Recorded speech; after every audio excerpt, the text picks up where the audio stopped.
me vint la connaissance de ce que point ne sont de la même essence l'acceptation du risque de mort et l'acceptation de la mort. Et j'ai connu des jeunes gens qui superbement défiaient la mort. Et c'est en général qu'il était des femmes pour les applaudir. Tu reviens de la guerre et te plaît le cantique que te chantent leurs yeux. Et tu acceptes l'épreuve du fer où tu mets en jeu ta virilité, car cela seul existe que tu offres et risques de perdre. Et le savent bien les joueurs qui hasardent leur fortune au dé, car rien de leur fortune ne les sert dans l'instant. Mais voici qu'elle devient caution d'un dé, et toute pathétique dans la main. Et tu lances sur la table grossière tes cubes d'or qui deviennent déroulement des plaines, des pâturages et des moissons de ton domaine. L'homme donc revient, déambulant dans la lumière de sa victoire, l'épaule lourde du poids des armes qu'il a conquises, et peut-être même fleuri de sang.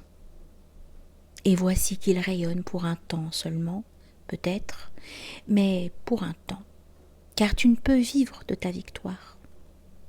Donc l'acceptation du risque de mort, c'est l'acceptation de la vie. Et l'amour du danger, c'est l'amour de la vie. De même que ta victoire, c'était ton risque de défaite surmonté par ta création, et tu n'as jamais vu l'homme, régnant sans risque sur les animaux domestiques, se prévaloir d'être vainqueur. Mais j'exige plus de toi. Si je te veux soldat fertile pour l'Empire, bien qu'il soit ici un seuil difficile à franchir, car une chose est d'accepter le risque de mort, autre chose d'accepter la mort. Je te veux d'un arbre et soumis à l'arbre. Je veux que ton orgueil loge dans l'arbre, et ta vie, afin qu'elle prenne un sens. L'acceptation du risque n'est cadeau qu'à toi-même. Tu aimes respirer pleinement et dominer les filles par ton éclat, et cette acceptation du risque, tu as besoin de la raconter. Elle est marchandise pour échange. Ainsi vantarent mes caporaux. Mais ils n'honorent encore qu'eux-mêmes. Autre chose de perdre ta fortune au dé pour l'avoir voulu ressentir et bloquer toute dans ta main, pour avoir voulu la sentir dans ta main concrète et substantielle, et toute présente dans l'instant même, avec son poids de chaume et d'épis engrangés, et de bêtes dans leur pâturage, et de villages aux respirations de fumée légère, qui sont signes de la vie de l'homme, et autre chose, tes mêmes granges, tes mêmes bêtes, tes mêmes villages, de t'en dépouiller pour vivre plus loin.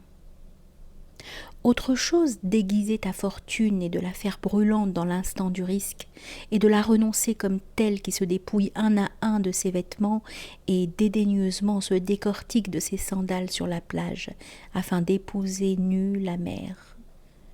Te faut mourir pour épouser. Te faut survivre à la façon des vieilles qui s'usent les yeux à la couture des draps d'église dont elles habillent leur Dieu. Elles se font vêtements d'un Dieu, et la tige de lin, par le miracle de leurs doigts, se fait prière. Car tu n'es que voie et passage, et ne peux réellement vivre que de ce que tu transformes. L'arbre, la terre en branches, l'abeille, la fleur en miel, et ton labour, la terre noire, en incendie de blé. M'importe donc d'abord que ton Dieu te soit plus réel que le pain où tu plantes les dents. Alors t'enivreras jusqu'à ton sacrifice, lequel sera mariage dans l'amour. Mais tu as tout détruit et tout dilapidé, ayant perdu le sens de la fête et croyant t'enrichir de distribuer tes provisions au jour le jour, car tu te trompes sur le sens du temps. Sont venus tes historiens, tes logiciens et tes critiques, ont considéré les matériaux et de ne rien lire au travers, t'ont conseillé d'en jouir. et tu as refusé le jeûne qui était condition du repas de fête. Tu as refusé l'amputation de la part de blé qui, d'être brûlée pour la fête, créait la lumière du blé. Et tu ne conçois plus qu'il soit un instant qui vaille la vie. Aveuglé que tu es par ta misérable arithmétique.